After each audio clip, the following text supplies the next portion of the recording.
Welcome, Pewter Report readers, viewers, and listeners, to a brand new edition of the Pewter Report podcast, brought to you by our friends over at Brier Grieves Insurance. Protecting your assets starts with a company that you can count on.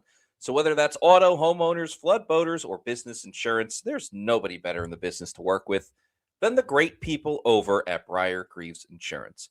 For more information about them, visit their website, briergrievesinsurance.com, or give them a call at 813-876-4166. That's 813-876-4166.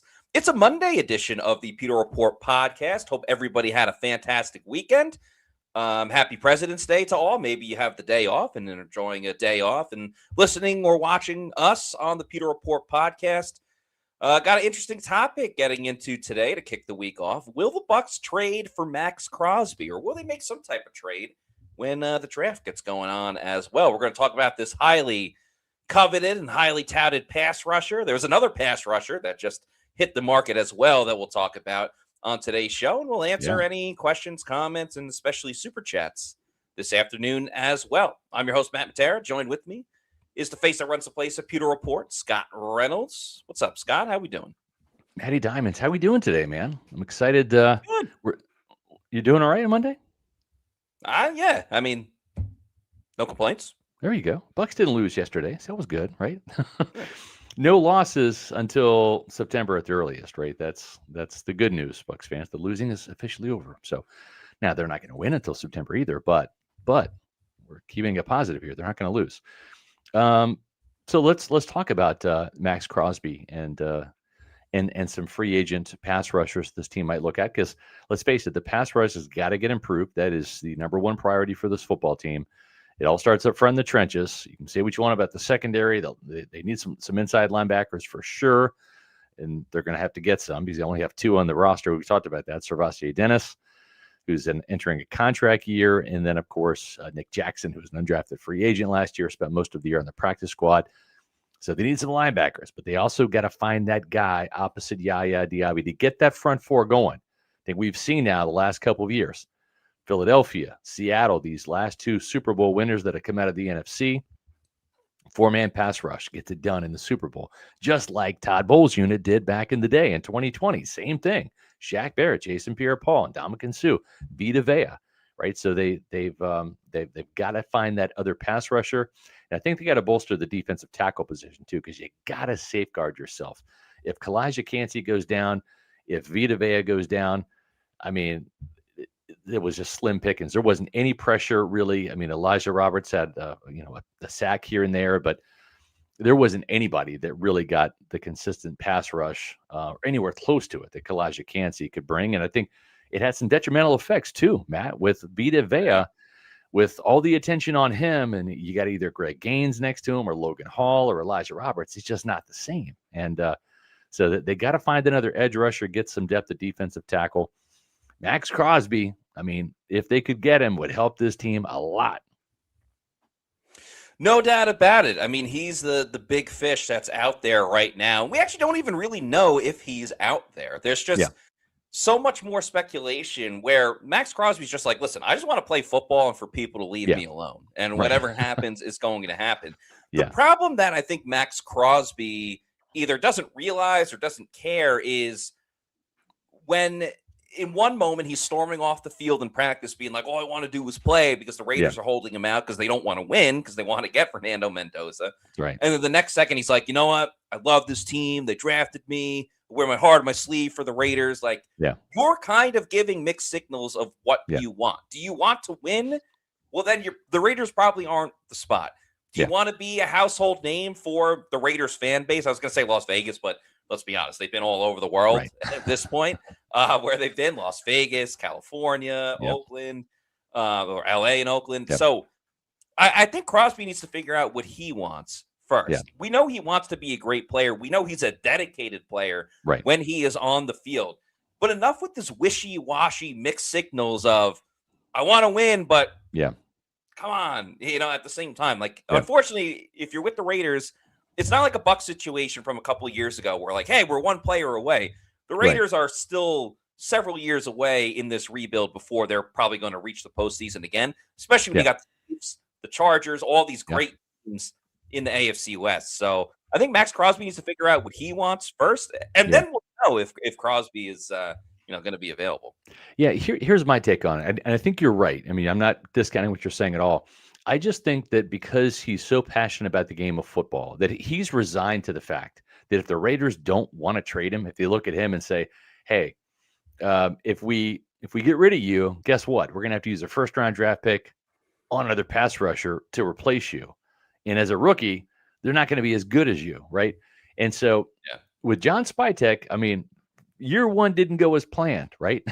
He goes in there, and as the first-year general manager, and now they're staring at the number 1 overall pick. So that's not the direction you want to be heading in when you go there and your record and your team actually goes backwards, right? Geno Smith was a failed hire. Pete Carroll was a failed head coach there, right? So they're already hitting a reset button for Spytek in year one. So you have to wonder, since he is kind of the heart and soul, he is that man, right? We talk about Levante David being I am that man in Tampa. Maxx Crosby is everything you want as a almost said Oakland Raider, old school, as a Las Vegas Raider, right? He is everything you want. He is that silhouette of I am that man for John Spytek out there. At the same time, this represents at year, or I should say age 29 for Maxx Crosby, it represents the opportunity to go ahead and hit that trade button while he still has maximum value right now and get some younger capital in return. You clear some salary cap room, not that they need it because they are kind of flush with it right now. But if you're going to rebuild and reset your franchise with the first round overall number 1 draft pick at quarterback, maybe it's time to just refresh the whole thing, right? So I think with Maxx Crosby, he's trying to read the room and saying, I want to play for a winner, and I want to win at the stage of my career, and all I've done really is lose out here with the Raiders. But if they're going to hang on to me, I don't want to be coming across as the malcontent where I'm demanding the trade. For sure. And I also think, too, he's already got paid. He got paid last year. He's making an average of around $30 million a year or just under. So he already got his big check. It's not like Myles Garrett when he said, listen, I'm done with Cleveland. I want out. And then Cleveland said, okay, how much? And he's like, I would probably shut my mouth and be happy with more money. And they did that. And now it's there. So I don't think Maxx Crosby, I don't think he's after more money. And I think he wants to win, but he's not going to force the issue and say, I'm not going to play for the Raiders if you don't trade me. Because, if they don't trade him, then you're kind of held hostage. And either you play football for the Raiders, you may not be happy about it, or you don't. And this is a guy that loves football. This is not Hassan Reddick, where, he likes the paycheck. This is a guy, old school. Think Jason Pierre-Paul. Think Warren Sapp. Think Derek Brooks.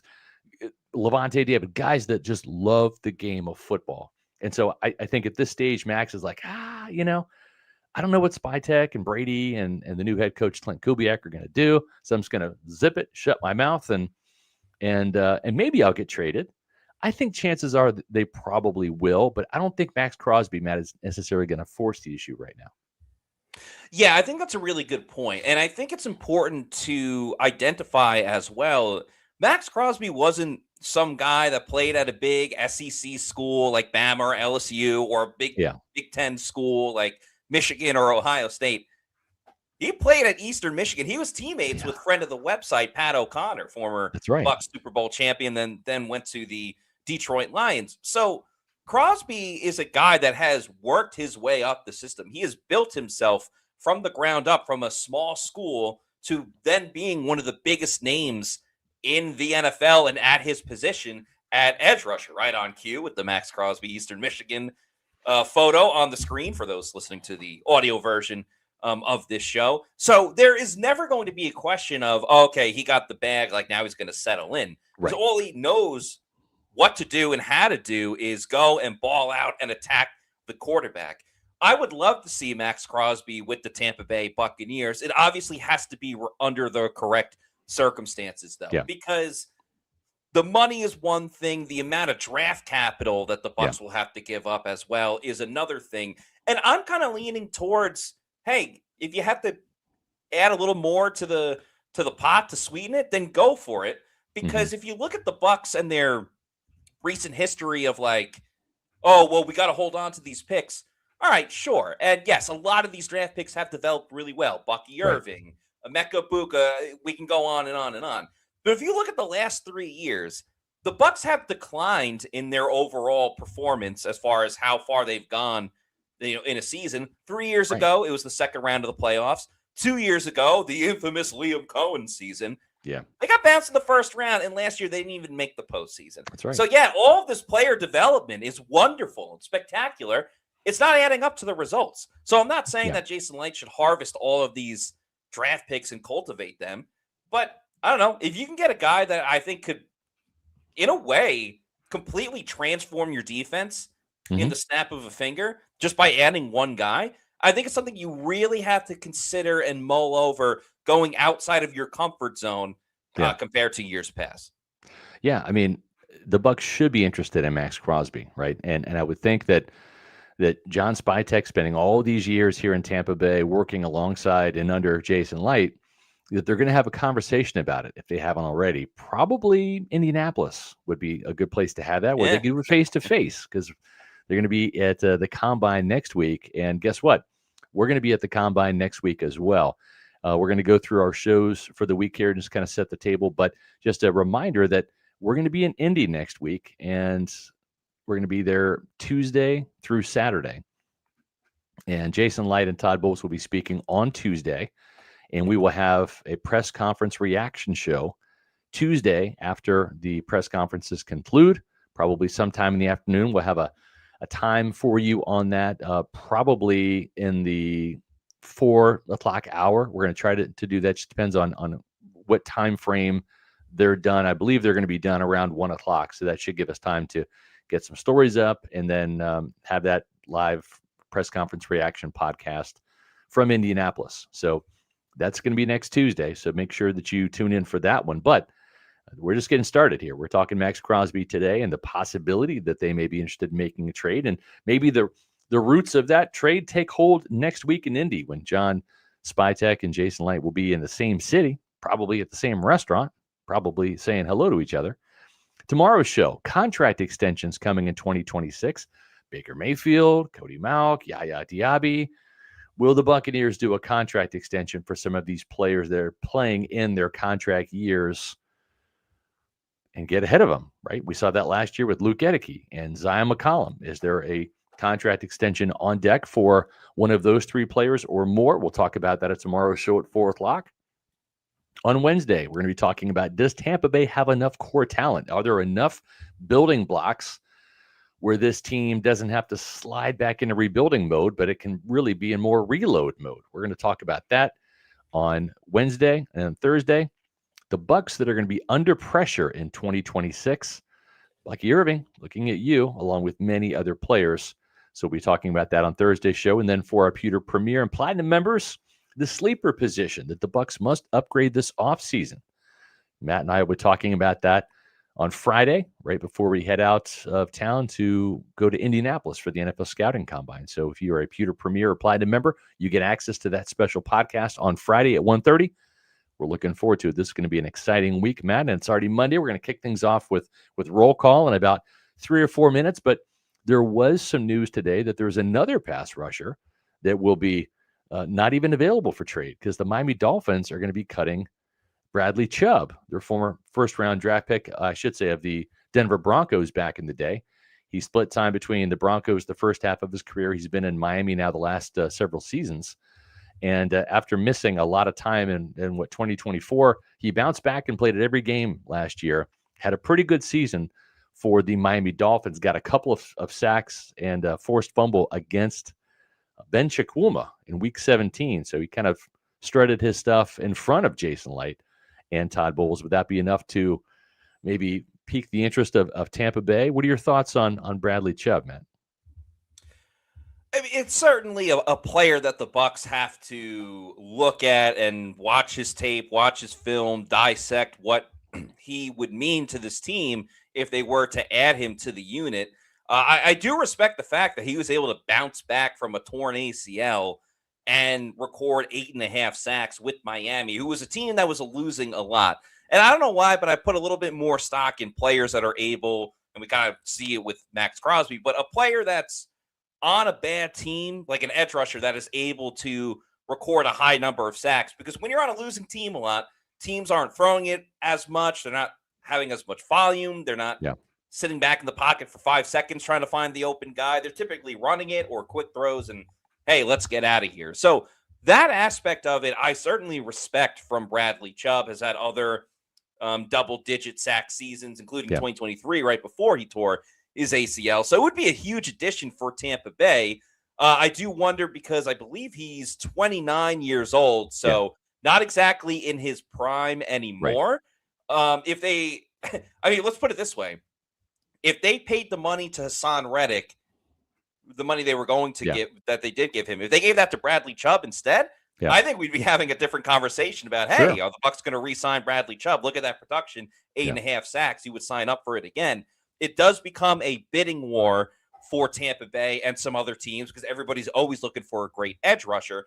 The other side of it, too, is if they could get Chubb for, say, a Hassan Reddick type of deal, anywhere from 12 to 14 million, I think that's something you got to really seriously consider. But if you're Chubb, knowing you just got let go by a team, you did just take a pay cut with Miami, you're probably looking for more of a long-term deal, even at an older age, than necessarily the 1-year hired gun that Reddick was going down. So I don't know how much more the Bucs would want to commit to Bradley Chubb than more than maybe a 2 years total. But it certainly is intriguing. I don't know if it's necessarily priority number one, but definitely an avenue that the Bucs need to explore.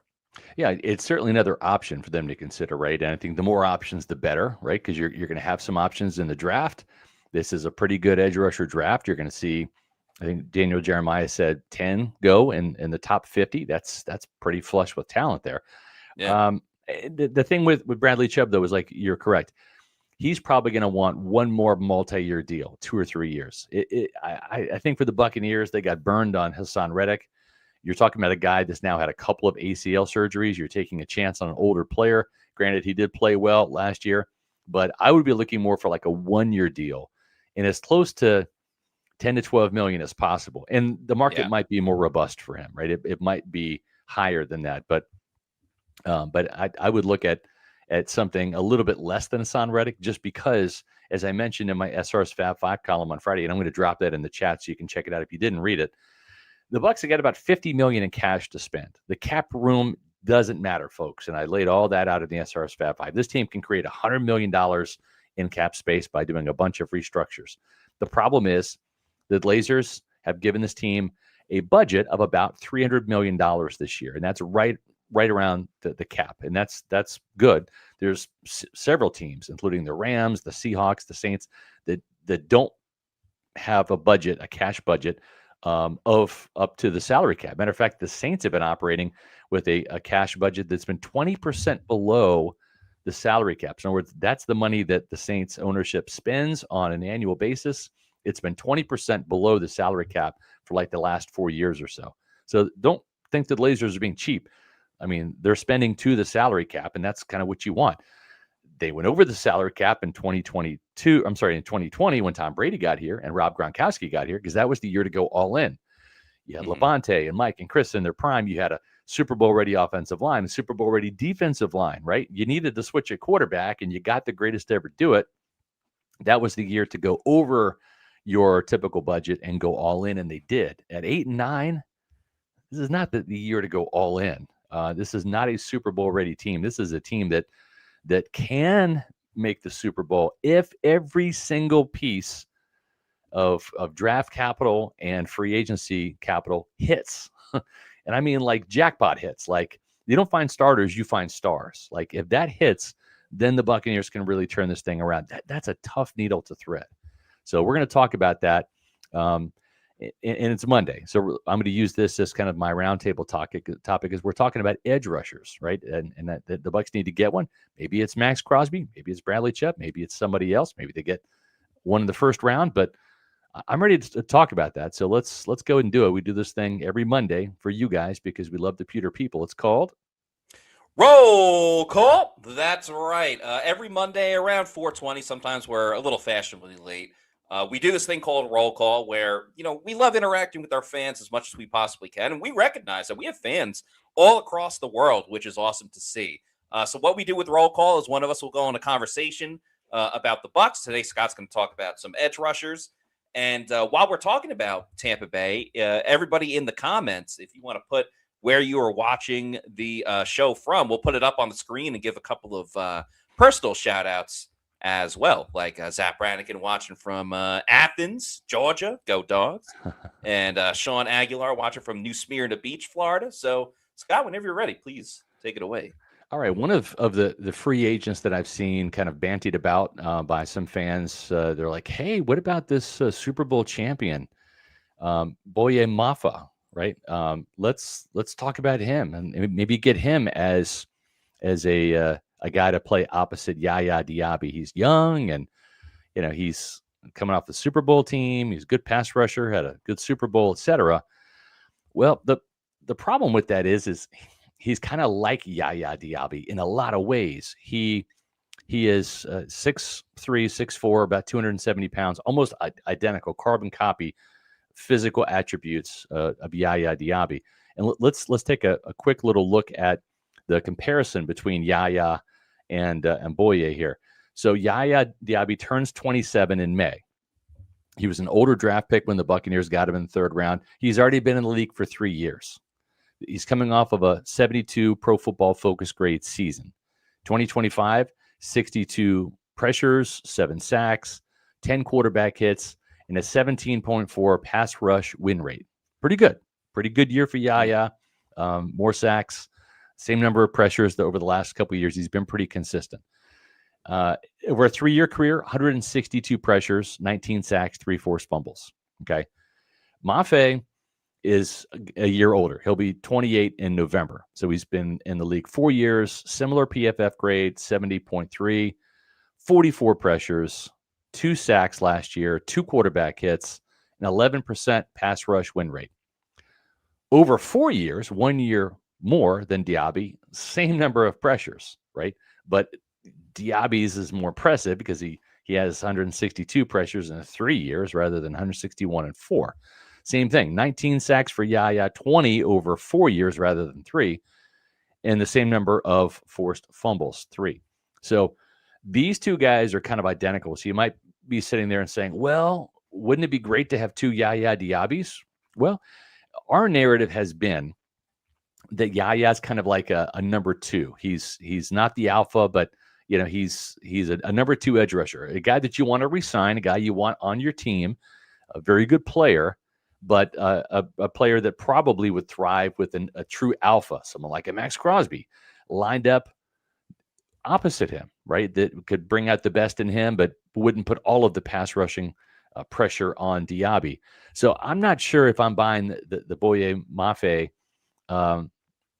bait here. I'm not taking the bait on this because he's going to want a deal that's going to pay him between $16 to $17 million per year, okay, over probably 4 years, because he's going to want one big multi-year deal.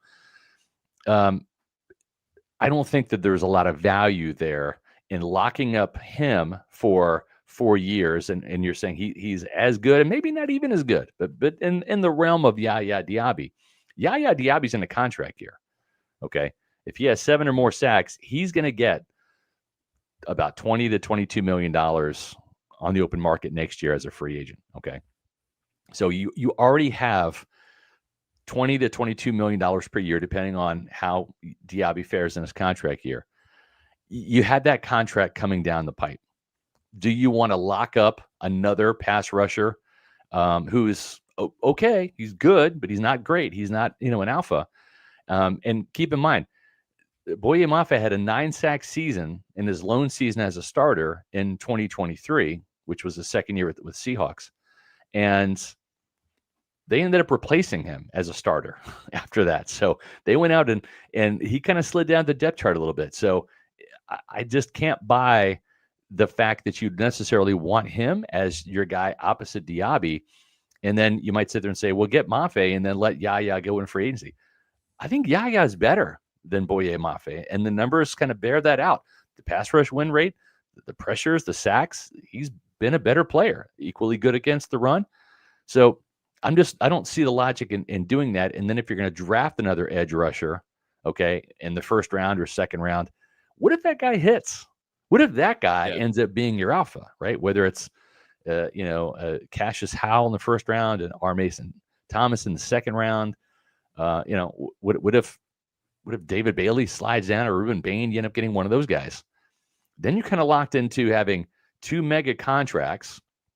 One of those guys is not going to be a starter, so that's not tremendous value there. I'd rather see this team kind of go all in on a Maxx Crosby type, or kind of go the opposite way and get maybe an aging type player, someone like Joey Bosa, right? Where you can probably get an aging Joey Bosa, who I believe is 30 years old. I'll have to double check on that, but someone like Bosa, who coming off of 5 sacks in 2025, not a huge year for him, but also 5 forced fumbles. He had a ton of pressures with Buffalo, and you can get him for a 1-year deal below what you paid for Hassan Reddick last year. And Joey Bosa is he's going to give you more effort. He's got more, gumption and pride. He'll play, I think, better than Hassan Reddick, where I've heard some things about Hassan where he wasn't always giving maximum effort, especially on rundowns. So this is a player that's going to give you a lot of effort, a lot of energy. He's got experience. He could probably help Yaya and the other younger pass rushers in that room, because he is a former Pro Bowler with some accomplishments there. He had a good season. He made it healthy through last year. Is he that elite edge guy that he was in prior years? No. But he, Matt, I think would be a good 1-year player to bring in. And remember, too, this is Marcus West right there, who's doing the pass rush move around. That's the new defensive line coach in Tampa Bay. He coached him last year in Buffalo. So you're going to get some fresh intel from your new defensive line coach. You bring in Bosa on a 1-year deal that's very affordable, doesn't wreck your cap, and you have him kind of be that stopgap. Then you spend a 1st or 2nd round draft pick on an edge rusher, right? You see what happens with David Walker's development, and then you're only tied to him for 1 year. So, if he's kind of on the downward slope, then you have the opportunity to part ways with him, or maybe you extend him for 1 more year, right? But I think that's more of a stopgap option. That, to me, I'd rather be only committed to a higher end, money pass rusher for 1 year and see what the draft holds. Again, if you get an R. Mason Thomas, a Cassius Howell, someone like that can really bring some juice off the edge and be that 1-2 punch with Diaby, and also too wouldn't have the pressure, Matt, of coming in and having to be the guy right away. He can kind of rotate in with Bosa. I kind of like that scenario a little bit better. And just based on the production alone, I mean, he had double the production in Buffalo that Reddick had here in Tampa. If you get him for, $11, $12 million, a couple million less than Reddick, I think that's a good stopgap as long as you're going to invest a big-time draft pick on a premium pass rusher. Yeah, there's a lot to marinate in all of that, and I think a lot of really valid points. I'll start with Boye Mafe and then get to Bosa. If it comes down to, and I agree, like Mafe and Yaya are very similar players. So if you're kind of torn between 2 players of who you want, I'd rather have the guy that's already been in-house, knows the system, knows the area, has played with all of these players before. So I think that makes sense where you would stick with Yaya versus investing all this money and years into Boye Mafe when, would you rather have Mafe for 3 years or trade for Maxx Crosby and see, all the greatness that Maxx Crosby can bring along with it? If you did sign Mafe, I think the problem is there are teams where you can get away with having 2 technically number 2 starters at edge rusher. Yeah. The Bucs aren't one of those teams, because the teams that can do that have a lot of great talent at other positions, or have it very solidified at other positions. We're talking about a Bucs team that doesn't know who their starting inside linebackers are going to be. Right. You have a corner in Zion McCollum that just had the worst year of his career, and another corner in Benjamin Morrison that was injured for a majority of it and struggled. Like, you have so many questions on the rest of your defense that you almost need a number 1 edge rusher, because you can't get by with 2 number 2s. Yeah. The Bosa thing is very intriguing, because if Tampa Bay wants him, that means that Marcus West has signed off on it and has given his input, intel, all of that stuff, and knows that you can still get a lot out of Joey Bosa. I will admit, there are a lot of people in the comments. I thought the same way as you. My immediate thought with Bosa is, oh, well, he's a guy that gets injured a lot. But you look at the last 2 years. Yeah. He played 14 games for the Chargers in 2024. Right. So he only missed 3 games. And then played 15 games with the Bills this season in 2025. Yeah. So more he than only missed. Reddick did with the Bucs. Yeah, exactly. And so he only missed 2 games, 5 sacks in each of those seasons. So still, again, to your point, more production than Hassan Reddick. The dude had 5 forced fumbles in 2025. And I think we all got to know going in, well, maybe not with Todd Bowles with how he operates his defense. But I don't think the best idea, if they do bring in Bosa, is just to play him nonstop.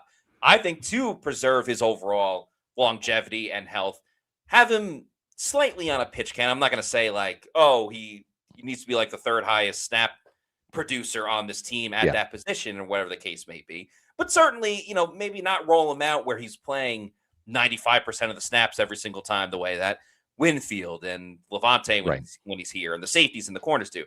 That's not the case. So if Bosa can prove that he can stay healthy, he has the production. Yeah. It's just a matter of how much is that going to cost him? Because from Bosa's perspective, he's yet to win a Super Bowl. He's yet to even play in a Super Bowl. Meanwhile, his brother has played, I think, in 2 at this point, at least 1 for sure. If you're Bosa, do you believe that the Bucs are a team that you can go to and you can go and compete for a Super Bowl? I mean, there's a chance maybe he goes back to Buffalo, despite that it's a new coaching staff and everything like that. He could go with his brother to San Fran on a cheap deal, hang out with his brother and be on a team that, made a nice comeback last season after a disappointing year the season before. I think for that, it's probably more difficult for the Bucs to get Bosa more than just like the money and his production. It's what he wants to do. No, I'm with you on that. And the other thing too is, again, if you look at what he was able to do last year in 15 games, right? He had not just the 5 sacks and 5 forced fumbles.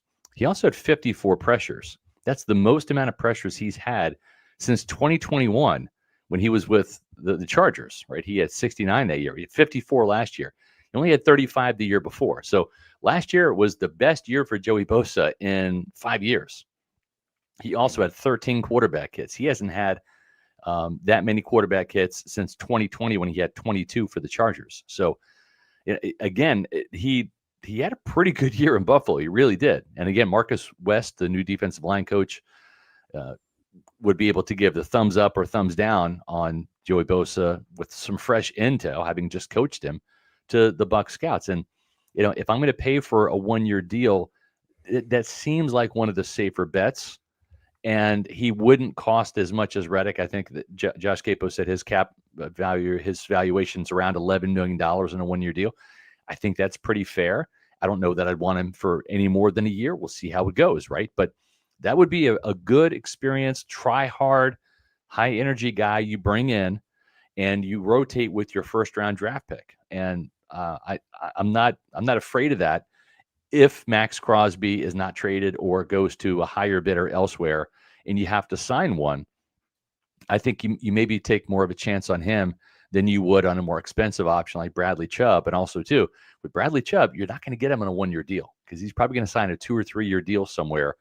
And whereas Bosa at this stage of his career, probably on a 1-year deal, 1 year to year type of situation. So a little bit less risk there. And I think you're still getting as good of a player as Chubb, especially when you factor in all those ACL injuries that he's had, and you have to kind of cross your fingers there. And I know Bosa's had his share of injuries too. Don't get me wrong. I get that. But he's coming off of a really good season himself. He will be 31 in July, so when training camp and the season gets there. It's also interesting with edge rushers. It's like once you're always looking for a multi-year contract, but for edge rushers specifically, once you reach that threshold of like, okay, I'll do a 1-year deal, you're kind of like at the point of no return, where for the rest of your career, you're just signing 1-year deal after 1-year deal after 1-year deal. It's typically like when you get to 30 years old, but I just think of like the Jadeveon Clowney model of, all right, he's a hired gun for 1 year for this team, and then he'll go to another team the next year. And Clowney would wait until like the day before training camp to sign with the team. And I'm not saying Bosa is going to do that, but you see Reddick in that situation. Bosa's now in that situation. And who knows who may be in that one as well. Yeah, exactly. Well, it's Monday. Not only do we do roll call, but we also have the Bucs mailbag that comes out on Peter Report. I'm going to drop that in the chat for you as well. If you haven't read that, make sure you do. Some good questions from fans today on Baker Mayfield and the disrespect that he gets, as well as Todd Bowles' Eureka moment from a year ago. So we're going to dive into that. I think Devin Culp was also one of the topics for some questions. And as usual, the good folks over at Immuni Financial sponsor our Bucs mailbag. Will your savings last through retirement? Most people plan for 10 years. A retirement can last 30. Healthcare, taxes, market swings, it all adds up. Take our quiz. Check your retirement readiness today. Immuni Financial. That's right. You can take that quiz. It is super easy, super fast, super simple. And all you have to do is scan the QR code on the screen, or you can visit them on the web at immuni.com. That's AMUNI.com/retire. And they'll help you figure out whether your savings will last through retirement. It's a free quiz. There's no obligation to become an Immuni Financial customer, although I highly recommend it. I've got a lot of my financial investments through Immuni, and I've had that for years. The folks over there, Mark, David, the whole crew, they're phenomenal. They're based out of St. Petersburg. They can help you not just here in the Tampa Bay area or across the state of Florida, but also across the country. So if you're looking for maybe a second opinion on your financial investment guy or gal, give the folks over at Immuni Financial an opportunity to see if they can help you. Again, no obligation, but take the 2-minute quiz. It's a great place to start. Scan the QR code or visit them at immuni.com/retire. Hell yeah, Immuni. There we go. We love it when you all show some love to our advertising partners. Greatly appreciate that. Thank you, Luke. So let's get back to Maxx Crosby, Matt, because he's the condor. He is the alpha edge rusher this team could use. And Realtor David, I see you, and I know that you want Nick Herbig. That goes back from last year. But for everything that I've heard, from league sources, Nick Herbig is not going to be traded by Pittsburgh. They're not going to, because TJ Watt is 31 years old. He missed some games last year. His production fell in terms of sacks. He still went to the Pro Bowl because of reputation, and he had a good year. I'm not disparaging TJ Watt, but 7 sacks. It wasn't 17 or 19 like he had the year prior, whatever it was, 7. So you don't trade young pass rushers on rookie deals. You just don't. When they're good edge rushers, you keep them. And so from what I understand, Nick Herbig is not going to be moved by Pittsburgh. So just because of the TJ Watt thing, because if he is out and missing more time due to injury as he gets up there in age, you got to have somebody to replace him. So why would you trade one of your best pass rushing assets just for draft capital? I know they need a quarterback, but there's other ways you can do that if you're Pittsburgh.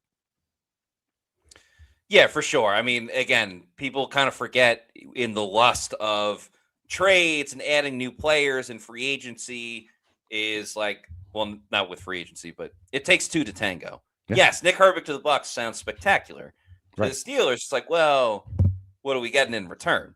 It's like, well, I don't know if Chris Godwin is going to be enough to make a trade like that. Although Pittsburgh, I guess, could use another receiver. Yeah. But yeah, that doesn't. Ideally, it would be great, but the reality is not so much. Yeah.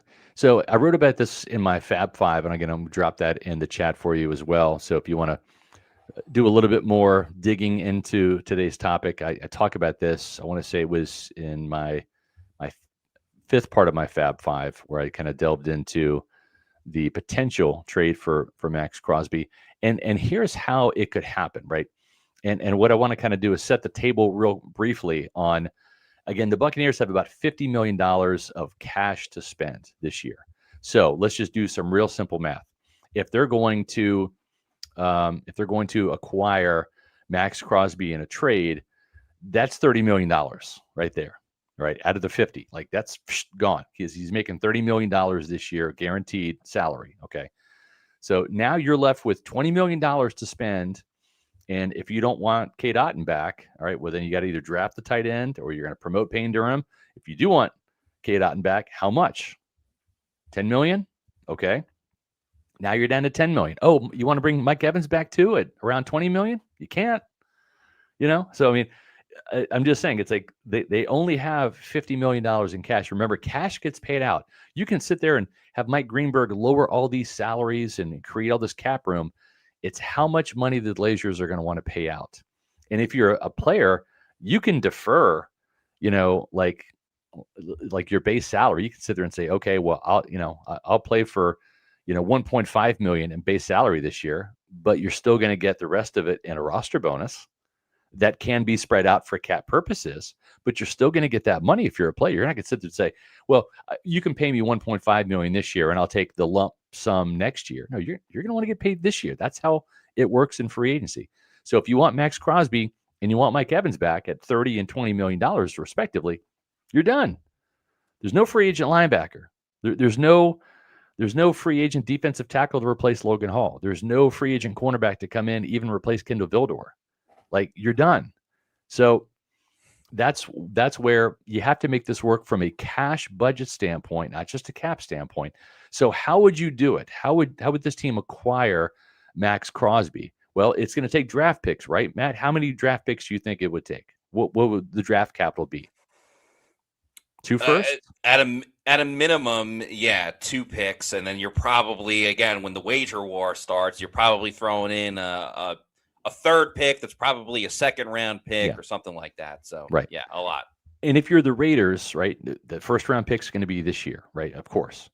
And if you're Jason Light, you're thinking, okay, that's fine. We'll trade this year's first round pick for Maxx Crosby because we were going to draft an edge rusher anyways, right? In the first or second round. So that's fine. That's to be expected. Now you're talking about the extra draft pick compensation. You're talking about next year's first round, right? Or maybe you talk them down to maybe next year's second round pick and you throw in a player. Okay. Well, you can give him Chris Braswell all you want. And I would recommend that because John Spytek helped draft Chris Braswell. But John Spytek says, hey, that's a former second round pick, but he's not worth the second round pick now, right? We'll take a flyer on him because we need another edge rusher. Maybe a change of scenery helps him. We need somebody on the depth chart to replace Maxx Crosby. Although this guy's not going to be at the top of the depth chart. He's just a body in there for depth at this point. We'll see if he develops. But it would take a premium player, right? If you're going to say, we're not going to give you a first round pick, we'll give you a first round pick, and then we'll give you a premium player, right? And then Chris Braswell also. And if you want another pick, maybe it'll be a 2027 third round pick, but we're done. We're not going to give up first round picks outside of this year. We don't want to do a second round pick. So if you're John Spytek, you sit there and say, all right, well, I want a premium player. I want Antoine Winfield Jr. Okay. And here's why you do that if you're Tampa Bay, or you consider doing it, because Winfield's already in the books for around $21 million this year, right? In terms of cap value and the cash that I think he's making $19.5 million this year. So you're already going to be paying Winfield around $20 million. That cash comes off the books. If you're the Glazers, you're not writing a check to Antoine Winfield Jr. You are going to write a check for Maxx Crosby. So you're going to be saving $20 million in cash with Winfield. You're going to be paying Crosby $30 million in cash to acquire him, but there's an offset there. So in essence, going ahead and trading Antoine Winfield Jr., and I'm not necessarily endorsing that or saying that they should do that. I'm throwing out a scenario where that might make sense to avoid giving up a premium draft pick in 2027, or maybe Spytek says, I want your first and second this year. And you're like, we don't want to do that. If you give up Winfield, who's going to turn 29 this year, you are essentially creating cash money. You're expanding your cash budget because of the offset, the $30 million you're paying Crosby, you're not paying Winfield 20. So it's only costing you $10 million more in salary cap, I should say, in cash money. So you're essentially creating $10 million more of cash budget to spend. So in essence, now you have, instead of acquiring Maxx Crosby and only having $20 million left to spend in cash, you have 30. And what you do is you're swapping out $20 million plus players. All right. I've been doing some digging on this. The Buccaneers, if Mike Evans comes back at $20 million or more this year, 21, 22, whatever the number is, they're going to have 7 players, Matt, 7 that are making $20 million or more. That's not including Yaya Diaby next year. That's not including maybe, I don't think Cody Mack's going to get 20, but maybe 15 or 16. That's a top-heavy roster. All of a sudden, the Buccaneers become an expensive football team. Guess how many $20 million plus players Seattle had last year, winning the Super Bowl? 2. I was going to guess 3, but yeah, 2. That's okay. That's even more wild. And the problem too is like if you traded Winfield, then it's like, okay, well, now you just lost Antoine Winfield Jr. It's almost like an offset of like, okay, you found your edge rusher. Yep. You're not exactly replacing Antoine Winfield Jr. with, say, I saw someone in the comments just mentioned J.J. Roberts. Like, yes, he's unproven though, right? But Antoine's been the guy for several years. It seems like if the Bucs did have one bargaining chip, one trading chip, and you're kind of going off a reputation than necessarily production of last season, it would probably have to be Chris Godwin Jr. And you would think with Las Vegas, it's like, hey, you just got a rookie quarterback. He's going to need as many weapons as possible. You're going to want to surround him with as much talent as possible. We'll give you Chris Godwin Jr. That's a great, opening target for Mendoza that you can, help develop his game overall. And, Godwin's got a good amount of money guaranteed to him this year as well. There's not really a perfect answer, though, because it's tough to – it's almost like a cancel out if you trade Winfield but get Maxx Crosby. Right. Because then everyone would be like, oh, man, like if only had Winfield to solve a lot of these issues. But I guess if Crosby's getting to the quarterback, it's not those deep balls down the field. You don't have to worry as much about Winfield. But, it's definitely a lot of things to process for Jason Light, for the Raiders. Thankfully – I think this conversation is a little bit more intimate because of the, relationship that Jason Light and Spytech and really a lot of people in the Bucs front office have. Yeah. It's definitely one that cannot be taken lightly, though. Sure. The other thing to consider, too, is with John Spytech, he knows the Bucs roster. He helped construct it and draft these guys, too. That, too. Right. So if you're another team and you're bidding against the Buccaneers and you're saying, all right, we're going to throw in this draft pick and this draft pick and this player, but John Spytech might just have the tape to rely on for that player, whoever that player is that a team is offering up as part of compensation for Maxx Crosby. Whereas he knows what Chris Godwin's all about. He knows what Antoine Winfield Jr. is all about, right? He was on the Buccaneers when those guys helped him win the Super Bowl ring along with everybody else on the team. So that might help foster a trade scenario with the Buccaneers more so than any other players, because it's not just the draft picks that Tampa Bay would have to give up maybe. And maybe it just comes down to a first round pick and Winfield and Braswell and Jason Light says, I'm done. This is it. And maybe Spytech takes it. Maybe the other team that is willing to pony up is an AFC team that might be a contender, and Spytech and Tom Brady say, we want Maxx Crosby out of the AFC. We don't have to face this guy in the playoffs 2 years from now or whatever. Let's ship him to an NFC team like Tampa Bay. So there's all sorts of scenarios. And again, we'll see if Maxx Crosby is even dealt. But the path for it to happen would have to essentially be a Godwin, a Winfield, a player of that type of magnitude to not just be offered up as value in a trade, but also have a cash offset situation where you're just not just simply adding another $20 million plus player. Because if you add Crosby and you add Evans and say, all right, we're done with free agency, you have 8 players on the Buccaneers with cap values of $20 million or more. And I mean, that's an astonishing number. That doesn't come close to, I don't think, any other team in the NFC right now. I'm looking at my article here, and the Seahawks had 2 of those players. Let's see here. The Seahawks had 2. The 49ers and the Rams each had 3 players with $20 million or more, right? And this usually includes the quarterback too, like Brock Purdy, right? I mean, he's, it includes Baker Mayfield. Philadelphia had 4. Detroit had 5. So Tampa Bay is already sitting at 6. If Mike Evans comes back at $20 million or more, that's 7. You add Maxx Crosby, that's 8.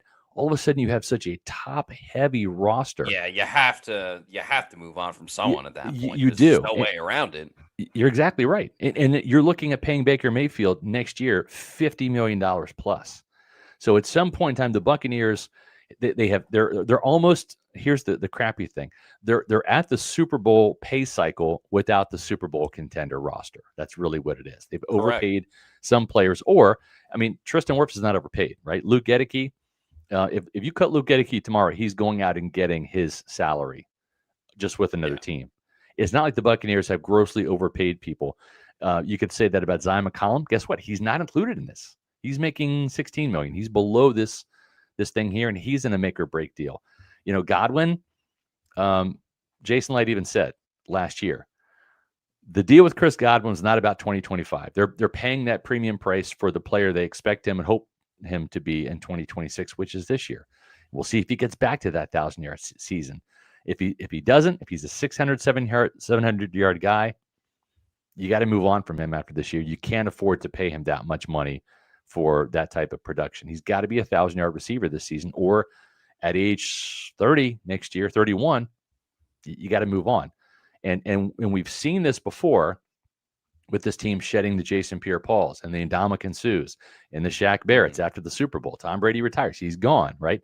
We saw this way back in the day from the first Super Bowl, right, where you got to let John Lynch go, right? Mike Allstott retires. You can't afford Sapp and Booger McFarland. They made the wrong choice, but they let Sapp walk, right? They cut Derek Brooks. That's kind of where this thing is at. You add a $20 million player, you're going to have to part ways with a $20 million player, either not re-sign him or trade him away or cut him or whatever. And we're seeing that now. Look at Miami. They're going to cut Bradley Chubb. A lot of moves. Part ways with Tyreek Hill. It's same thing elsewhere. And it's never easy with a player that's meant so much to the organization, the way that, you know, Chris Godwin Jr. certainly has, and Winfield. I think Godwin would be a little bit easier just knowing that you still have Ibuka and Jalen McMillan, and that's essentially who you're going to build around next if Godwin were to move on. By the way, I want to give a shout out real quick during roll call. Thanks for everyone that participated. We'll do a quick Fab Five. Matt Daria watching from Titusville, Florida. Jeremy Lowe right here in Tampa, Florida says, love Pewter Report. Thank you. Appreciate it, Jeremy. Low Country Pirate, a Pewter Report YouTube channel member, watching from Charleston, South Carolina. Then the other Carolina, Jeff the Champ, also a Pewter Report YouTube channel member, watching from New Bern, California, North Carolina. Sorry. Okay. I thought I had another one, but I guess nope, that was 5. All right, so shout out to everybody for participating in roll call. We really appreciate that. Also, you heard me mention a Pewter Report YouTube channel member. We also got to give a shout out to our Pewter Platinum members. Thank you so much for your support of PewterReport.com and Pewter Report TV. Reminder, we will have that Pewter Insider on Friday at 1:30. But we're going to let this go across the bottom of the screen as we continue the show. Yeah, and we have some super chats to get to, so let's tackle that as we wrap up the show today. Thanks to Kings Are Awful for starting us out. This $5 super chat says Robinson, talking about Zach Robinson, went to outside of the organization to form his staff. And what did the head coach do? Gather up an army of yes men to not oppose him or his crap scheme. Two different approaches for sure, right? Keep in mind, too, Zach Robinson, he did coach with Kevin Carberry, so Kevin Carberry stays, but there was some familiarity there because they worked together out in L.A., but it wasn't like he completely overhauled the roster. Justin Peele, we assume, will stick as the tight ends coach, Skip Pete for the running backs, Brian McClendon, so a little bit of new and old with Zach Robinson, but yeah, you're right. I mean, only one outside voice that was Marcus West brought in. I've said it before. This is Todd Bowles' scheme. He thinks he has all the answers. I hope he does. There's not going to be anybody really challenging Todd. He is surrounded by some yes men. I get that. I just want Tim Atkins to improve the safety room. I want Rashad Johnson to come in and help the cornerbacks get better. Like, let's get Zion McCollum to be worth every penny of that contract he was given last year. Yeah. Get Benjamin Morrison up to speed, ready to go as a starter this year. And Marcus West, have him take the defensive line room, the Elijah Roberts, the Kalijah Kansis, squeeze everything you can out of Vita Vea, who's 31. Get that defensive line room going, right? That's if all those guys do is just develop the players in their room and have them be more productive, I think it's a win. Todd's scheme is going to succeed or fail this year. It's going to be one way or the other. It's either this Buccaneer defense is going to get better and he's going to save his job and they're going to go to the playoffs, or it's not going to get better and he's not going to modernize and it's going to go the opposite way. He's going to get fired. One way or the other. It's going to be something. Bucs fans. It's going to be something. I would have preferred if they had more outside hires on the defensive side. Right now it's only Marcus West. But with that said, at least we saw the growth from the nickel position with Rashad Johnson coaching. So correct. Hopefully that will get home and we'll see that type of development. Mr. King 03 has been a Pewter Report YouTube channel member for 4 months now. Thank you very much. Says, to answer the question of the show, absolutely not. They probably won't even call. No trades will happen, most likely. Well, I think they would call, especially, again, knowing the relationship between Jason Light and John Spytek. I think for them to not call at all would be pretty confusing. Yeah, I think Jason Light, he's going to inquire about that. You do your due diligence. The other part of the puzzle here, the other piece of the equation that remains to be solved in all of this. I mean, Matt, we and I have talked about it for years now. The highest amount of draft compensation Jason Light has ever paid out is a third rounder to Jason Pierre-Paul in 2018. Most people around the league feel like he fleeced David Gettleman. I think that's apparent. Yeah. JPP comes and gets 12 and a half sacks in his first season in 2018. 2 years later, he's in the Pro Bowl, helping this team win a Super Bowl, right? With 9.5 sacks. So that was a home run deal, but that was the most amount of draft capital Jason Light's ever given up. So in order for him to do something like this, this would have to be the outlier. This would be the uncharted territory for Jason Light to do this. And one of these days, I hope he does pull off kind of a blockbuster trade. It's worked in the past, right? He's signed some blockbuster players. Ryan Jensen turned out to be a Pro Bowl center. Shaq Barrett and Baker Mayfield were kind of cheap tier 2 level money guys that ended up being huge jackpot winners at quarterback and pass rusher. Swapping out Ndamukong Suh, getting him in and shipping out Gerald McCoy was a big move at the time.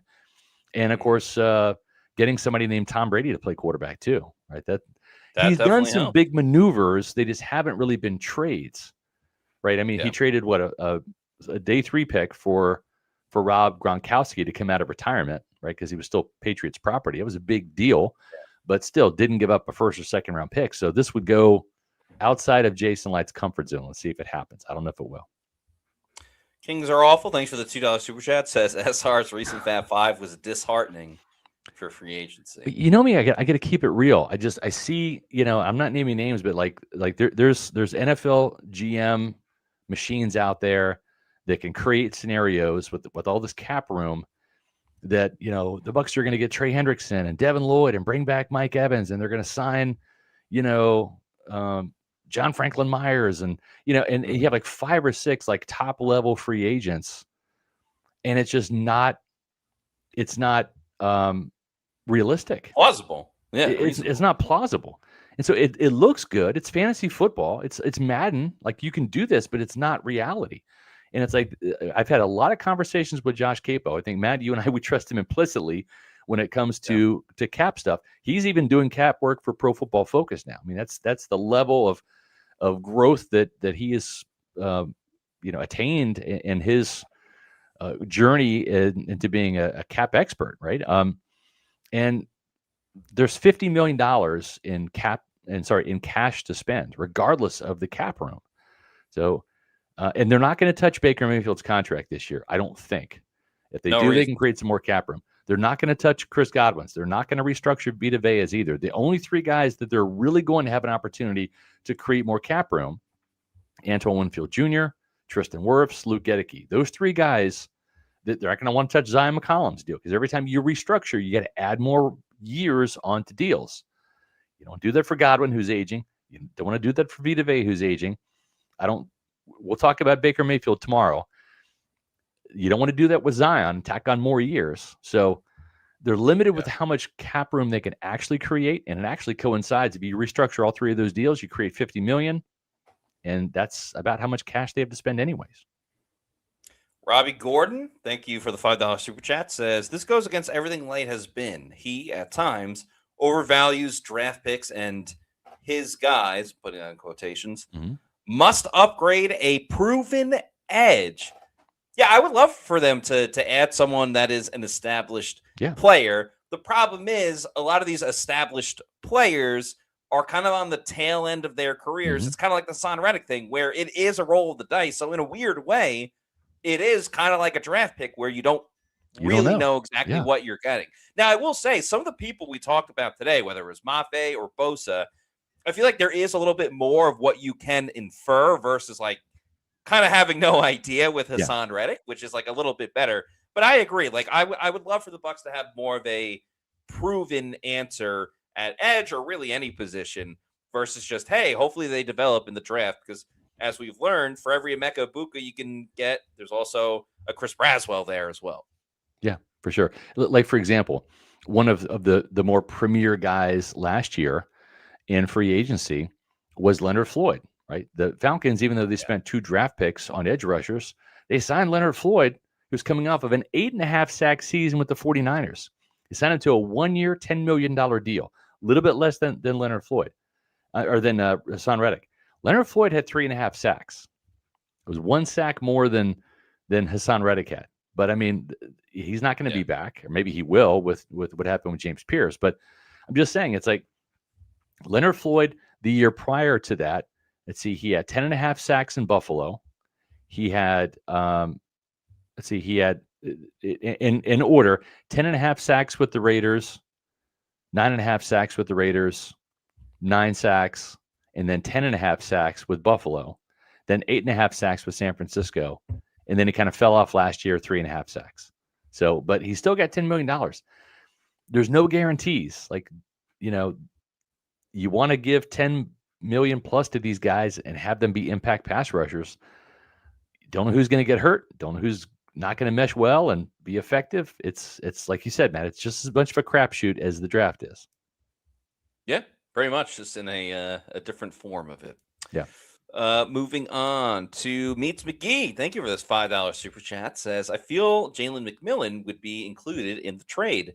I would like a top edge rushing free agent and bring in 2 more in the draft, plus sign a middle linebacker and get 2 from the draft. I think J-Mac is too important for the long-term future of this team. He's good. He's a good receiver.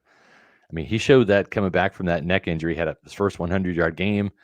If Mike Evans doesn't return, he's the only guy that can play X. And he's not even really an ideal X. He's more of a Z, which is that split end. So, I mean, who's going to play the X?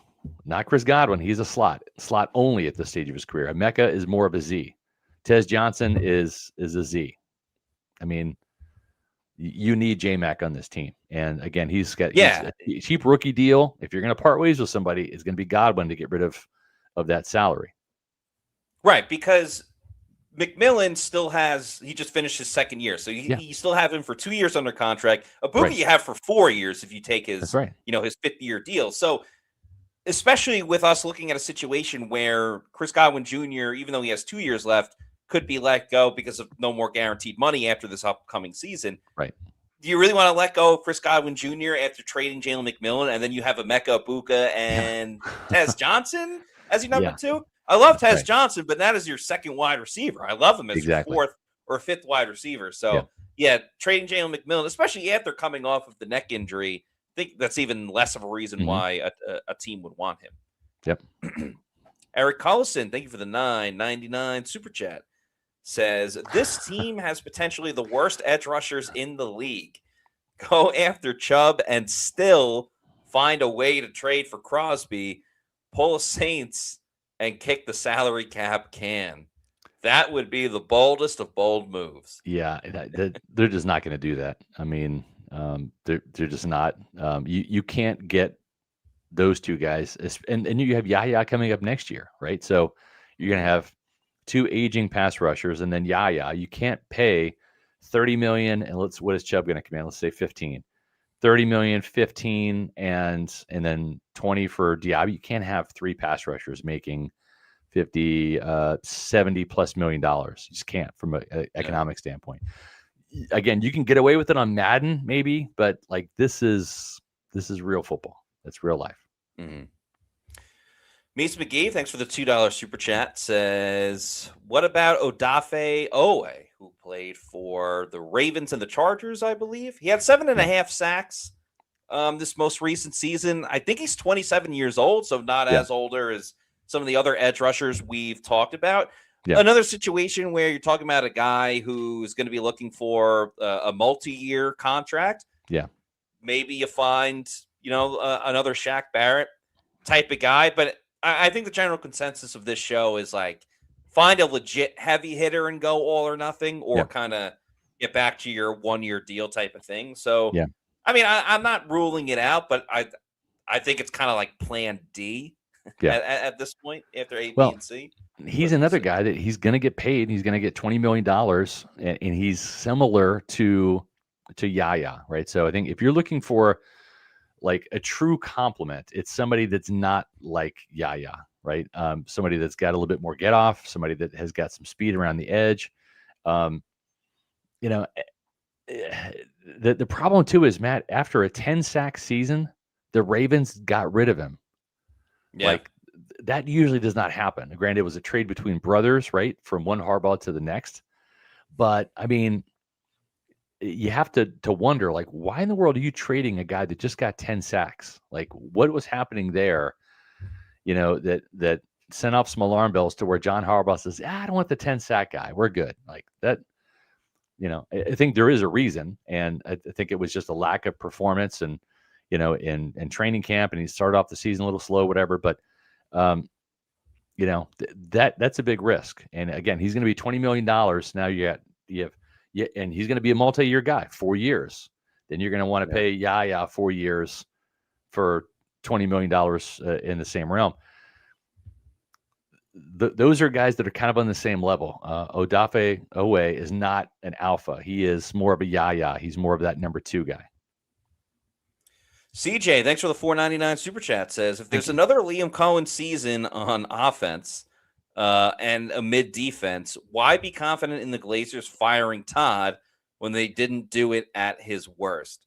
Because they don't want history to repeat itself. Yeah. They just saw that with Liam Cohen. I don't think they want to go to this carousel again of finding another offensive coordinator after one season. If they find a proven offense and a proven guy that can get the job done, they're just going to go with him unless Todd's defense turns into the 2020 defense. Yeah, at some point in time, you can be the biggest roller coaster enthusiast. At some point in time, if you don't get off the ride, you keep going and going and going, you will throw up. You will get nauseous. Okay, that's just how it is. And so, Matt's exactly right. They don't want history to repeat itself. If Zach Robinson has a bang-up year, and trust me, he's a good-looking, charismatic guy. He'll have had 3 years worth of play calling experience in the NFL now from that Sean McVay tree. Still young guy, right? And if Baker Mayfield has another like bang-up year, then he's a quarterback whisperer like Liam Cohen was, and he's going to get a head coaching job. And you, at some point in time, you get to sit there and say, do we want to invest in was he 42 years old? Do we want to invest in the 42-year-old guy or the 62-year-old guy, right? Yeah. For long term. And you're going to want to extend Baker Mayfield this year or next year. I mean, you're exactly right. They can't let the Liam Cohen situation happen again. At some point in time, you got to sit there and say, we're winning because of offense, not because of your defense in this scenario, right? Yeah. And you got to hit the eject button. And I don't think there's anything wrong with that. Now, if the defense holds up inside of the bargain and this really becomes a balanced football team that becomes a contender, then okay, then maybe it's a different story. But maybe you let Zach Robinson go and you promote Chandler Whitner up to being offensive coordinator. I don't know, but we'll cross the bridge when we get to it. Yeah, exactly. One step at a time. But thank you, CJ, for the super chat. And we also appreciate Shaggy Thank you for being a Pewter Report YouTube channel member for 18 That's months. an OG right there. Thank you, Shaggy. That is so awesome. Yeah, we cannot thank you enough, Shaggy, who says, I still believe in Jason Light. Hashtag trust the process. Yeah, I believe in him too. He's built a Super Bowl contender before. He's built that defensive line. He got Shaq Barrett and Ndamukong Suh via free agency. He traded for Jason Pierre-Paul. He drafted Vita Vea.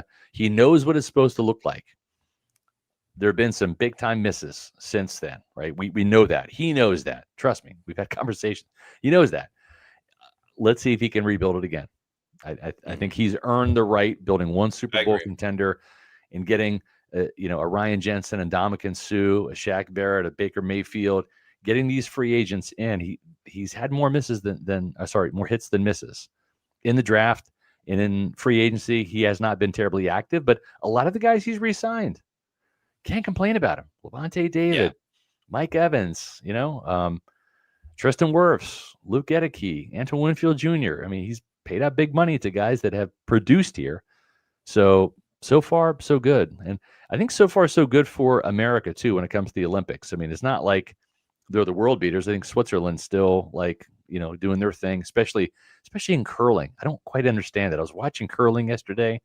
It's like shuffleboard on ice, but like super competitive, and not with like old people, but like young people. But if you're going to be wanting to watch the winter sports as they continue, get over to Walk-Ons and do it. They have big screens and gold medal energy, Matt. You're going to believe me when I tell you, because you've been there. Mm-hmm. Not a bad seat in the house. They have TVs galore. Great food menu, tremendous happy hour. It goes all day today for the rest of the day, all day tomorrow. And they have 2 happy hours on Wednesdays and Thursdays. 3 Tampa area locations: Wesley Chapel, Midtown Tampa, and Lakeland. And guess what? They're dropping the puck too. You got Team USA and some of your other like Tampa Bay Lightning players that are playing for other teams of their own nationalities. So you can go watch some hockey until the NHL returns. Watch the Olympic hockey and raise the energy at Walk-Ons. Again, 3 Tampa Bay-area locations: Wesley Chapel, Midtown Tampa, and Lakeland. Yeah, the Olympic hockey's been awesome. Yeah. The women's team, I believe, won today, and they're going to the gold medal game. There you go. And the quarterfinals and semifinals is about to start in the men's hockey. Yeah. Looks like we're on a collision course for USA versus Canada side of things, which will be awesome to see. So yeah. We got another super chat. Thank you to Matt Hinkson for the $5 super chat. Says, love this podcast, guys. Thank you very much. We appreciate that. Do you think if we get Crosby, Todd will drop him in coverage? Just let the fan base down. Doesn't matter until Todd is gone. Of course. I mean, because why would you want Maxx Crosby if all he's going to do is just sack quarterbacks? I mean, drop him in coverage, right? I mean, that's what you do. That's the plan. Poor Baker Mayfield there, just getting crunched. That was a couple of years ago. Look at Baker just eating some dirt right there, courtesy of the Condor. We'll see if they end up getting him, but we have some other shows tomorrow. Speaking of Baker Mayfield, contract extensions coming in 2026 for Baker, for Yaya, for Cody Mauch. The Bucs did a couple of extensions this past year. Zion McCollum and Luke Gedeke. Didn't extend Cade Otton, though. They going to let Cade go? We'll find out soon enough. But make sure you check out tomorrow's show. That's going to be at 4 o'clock right here on Pewter Report TV, our YouTube channel, also streaming on X and Facebook. And then on Wednesday, does Tampa Bay have enough core talent? We'll dive into the roster and see. Take a look not just at this year, but in years to come, because you're going to have some of these older players falling off. This is a contract year for Vita Vea, for example, age 31. Could be Vita's last year in Tampa, just like this might have been Mike Evans or Levante David's last year. We'll see.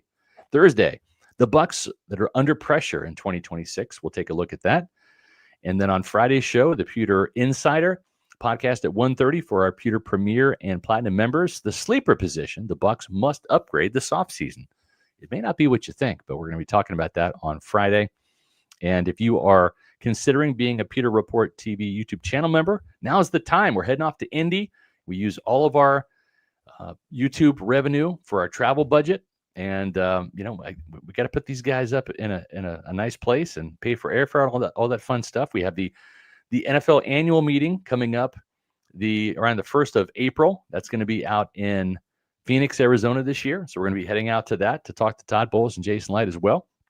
You can show your support for Pewter Report by becoming a YouTube channel member. And it comes with some great perks like loyalty badges and custom emojis. But as we mentioned, the Pewter Premier and Platinum members get access to that bonus podcast. It's not throwaway, folks. It's not filler content. This isn't B-side material. This is A-list podcast. I think we've had some of our best podcast topics. And, of course, all the interaction, all of your comments and questions are answered if you're a Pewter Insider viewer. And that means signing up for the Pewter Premier might be a good membership level to begin your journey as a Pewter Report TV channel member. So we greatly appreciate all the support from you guys. Thank you. That's right. So if you're not already doing so, please make sure you follow us on all of our social media on X, Facebook, and Instagram. We're at Pewter Report. Our YouTube channel is Pewter Report TV. Please like and subscribe. Leave a comment on this video if you think the Bucs should either trade for Maxx Crosby or acquire some of the other players that we talked about this afternoon. So that's it for today's show. For Scott Reynolds, I'm Matt Matera saying thanks everyone for watching, and we'll see you soon for another edition of the Pewter Report podcast. Out.